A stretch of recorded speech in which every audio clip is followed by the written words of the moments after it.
আসসালামু আলাইকুম বন্ধুরা, আজকের ব্লগে সকলকে স্বাগত জানাচ্ছি। আজকের ভিডিওতে আমি দেখাবো গ্রামের কৃষকদের জীবনের বাস্তব একটা চিত্র। বর্তমানে গ্রামে ধান কাটার উৎসব চলছে। গ্রামের মানুষের এই সময়ে খুব কষ্ট হলেও তাদের মনে থাকে ফসল ঘরে তোলার আনন্দ। ফসলের মাঠে আসলে সোনালী ধানের গন্ধে আপনার মনটা ভরে যাবে। আজকের ভিডিওতে আমি দেখাবো গ্রামের কৃষকেরা এই সময়ে কতটা কষ্ট করেন তার ছোট্ট একটা চিত্র। এখন ভোর 6টা, ঘুম ভেঙেছে আরও অনেক আগে। বাড়ি থেকে বিলে আমাদের ঘেরে ধান কাটার উদ্দেশ্যে বেরিয়ে পড়লাম। সাথে অনেকটা জোর করেই ভাতিজাও আসছে।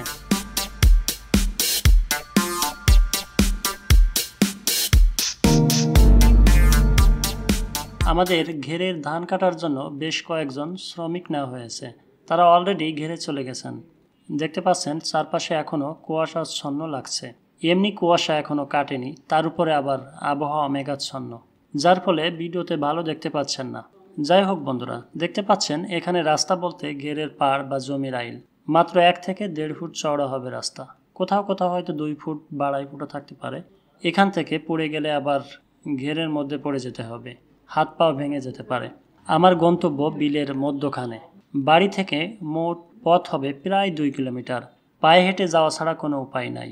এখন তো একটা কাঁচি হাতে হেঁটে যাচ্ছি। যখন ফিরতে হবে তখন এই পথ দিয়ে মাথায় করে ধানের বোঝা নিয়ে হাঁটতে হবে। গ্রামে বিভিন্ন এলাকায় ধান কেটে বাড়ি নেওয়ার জন্য গরুর গাড়ি, ভ্যান, নসিমন, ট্রলি ব্যবহার করা হয়ে থাকে। কিন্তু এইগুলো সব জায়গাতে চলে না। বিশেষ করে আমি যেখানে যাচ্ছি এখান দিয়ে কোনো গাড়িই চলবে না, এমনকি বাইসাইকেলও না। আমাদের এলাকায় বেশিরভাগ এমনই। আশা করি ভিডিওতে যতটা দেখতে পাচ্ছেন তাতেই রাস্তা সম্পর্কে ধারণা পেয়ে গেছেন। এরকম রাস্তা দিয়ে অবশেষে চলে এলাম আমাদের ঘেরে। এখানে দেখতে পাচ্ছেন অলরেডি আমাদের নেওয়া শ্রমিকরা এসে গেছেন এবং তারা ধান কাটতেছেন, অনেকটা কেটেও ফেলেছেন। তাদের মধ্যে বেশ উৎসবমুখর পরিবেশ বিরাজ করছে।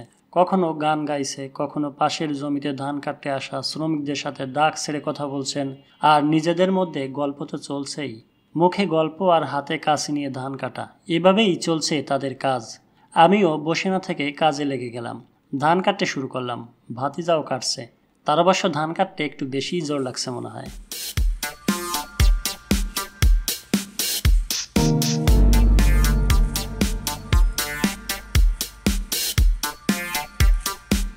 বন্ধুরা, এভাবে ধান কাটার পর দেখতে পাচ্ছেন মাটিতে বিছিয়ে রাখা হয়েছে। এরপর এগুলোকে ছোট ছোট করে আটি বাঁধা হবে। তারপর এই ছোট ছোট আটিগুলার কয়েকটি মিলে আবার বড় একটা আটি বাঁধা হবে, যেটা মাথায় করে নিয়ে যেতে হবে প্রায় 2 কিলোমিটার দূরে বাড়িতে। একবার নয়, এমন করে বারবার যাওয়া আসা করতে হবে। এই কষ্ট তারাই বুঝবেন যারা এই কাজ করেছেন। বাড়িতে নিয়ে এই ধান মাড়াই করা হবে। মাড়াইটা অবশ্য বর্তমানে মেশিন থাকায় কষ্ট কিছুটা কমেছে। মাড়াই শেষে ধান ঝাড়তে হবে, মানে পরিষ্কার করতে হবে। তারপর সেদ্ধ করা হবে। এরপর ঢেকিতে বা মেশিনে ছাঁটাই করে চাউল বের করা হবে। যে চাউলের ভাত আমি, আপনি, আমরা সবাই খেয়ে থাকি, যা না খেয়ে ধনী গরিব কেউই বাঁচতে পারে না। কিন্তু একটা বিষয় কি লক্ষ্য করেছেন? যারা এত কষ্ট করে চাষাবাদ করে আমাদের সবার খাওয়ার জন্য চাউল উৎপাদন করছেন, তারাই কিন্তু বেশি অনাহারে থাকেন। তাদেরই যত অভাব, অনটন, দুঃখ, দুর্দশা, কষ্ট, যন্ত্রণা।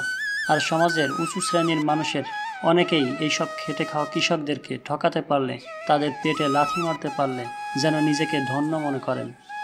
শাসন ও শোষণ করে নানাভাবে এইসব মানুষদেরকে ঠকানো হয়, অথচ তারাই কষ্ট করে ফসল ফলান। আজকের ভিডিওতে ফসল ঘরে তোলার বিষয়ে সংক্ষেপে কিছু দেখালাম। এর প্রথম ধাপ মানে জমি চাষ, বীজ বপন, চারা রোপণ, পানি সেচ, সার ওষুধ দেওয়া ও পরবর্তী পরিচর্যার পর ধান পাকা পর্যন্ত আসতে একজন কৃষককে আরও অনেক কষ্ট করতে হয়। এই যে পুরো বিলে যত ধান দেখতে পাচ্ছেন, এর প্রতিটা ছোপে মানে প্রতিটা গাছের গোড়ায় কোনো না কোনো কৃষকের হাতের স্পর্শ রয়েছে। এই প্রতিটা ধানের গাছ একজন ব্যক্তিকে নিজ হাতেই রোপণ করতে হয়েছিল। এই ফসল ঘরে তোলার পর যারা একটু গরিব, অভাবগ্রস্ত, ঋণী, তারা এই ধান বিক্রি করে দেবেন। আর যখন তারা বিক্রি করবেন তখন দামও কম থাকবে। এরপর কৃষকরা নিজেদের খাওয়ার জন্য যা রাখবে তা যখন শেষ হয়ে যাবে, তখন বাজার থেকে তাদেরকে চাউল কিনতে হবে। তখন দাম বেড়ে যাবে। কি আজব, তাই না? যারা ফসল ফলালো তারাই কম দামে বিক্রি করলো, আবার বাজার থেকে বেশি দামে তাদের কিনতে হচ্ছে।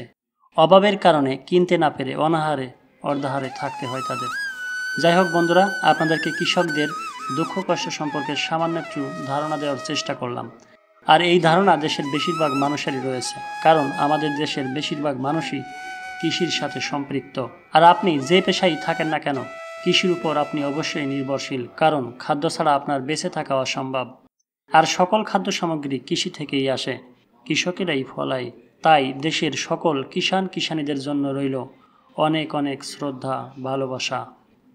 বন্ধুরা, কাজ করতে করতে প্রায় সকাল 8টা বেজে গেল। এখন বাড়ি থেকে আমাদের শ্রমিকদের জন্য খাবার আনতে যেতে হবে। এতক্ষণে নিশ্চয়ই খাবার তৈরি হয়ে গেছে। দেখুন, এবার এসে গেল কৃষকদের বউ এবং মেয়েদের কথা। পুরুষরা এখানে কাজ করছেন, আর বাড়িতে নারীরা। এই ফসল ঘরে তুলতে নারীরাও সমান অবদান রাখেন। এখান থেকে ধান বাড়িতে নিয়েই মাড়াই করার পর ঘরে তোলা পর্যন্ত বেশিরভাগ কাজই নারীরাই করে থাকেন। বন্ধুরা, ধান কাটার এই মৌসুমে এই চিত্র শুধু আমাদের বাড়ি নয়, এটা দেশের সকল গ্রামে, প্রতিটা ঘরে ঘরে। এই ধান ঘরে তোলার পর অনেক গ্রামে শুরু হবে নবান্নের উৎসব। বাড়িতে বাড়িতে আত্মীয় স্বজন আসবে, পিঠা পায়েস সহ নানা রকম খাবার তৈরি করা হবে। আরও কত কি! যারা এসব মিস করছেন বা কোনোদিন দেখার সুযোগ হয়নি, তারা আসলেই অনেক বড় কিছু মিস করেছেন। এখন আমি বাড়ি ফিরছি। সময় সুযোগ হলে অন্য কোনো দিন আরও কোনো ব্লগ ভিডিও নিয়ে আসব। ভিডিওটি ভালো লাগলে লাইক, কমেন্ট ও শেয়ার করে দিবেন। আর আপনার অনুভূতি কমেন্ট করে জানাতে ভুলবেন না। চ্যানেলে নতুন হয়ে থাকলে সাবস্ক্রাইব করুন এবং ফেসবুক থেকে দেখে থাকলে ফলো করুন। অলরেডি করে থাকলে অসংখ্য ধন্যবাদ ও কৃতজ্ঞতা প্রকাশ করছি। সবাই ভালো থাকুন। কৃষকদের জন্য রইল অনেক অনেক ভালোবাসা। আপনারাও কৃষকদেরকে ভালোবাসুন। খোদা হাফেজ।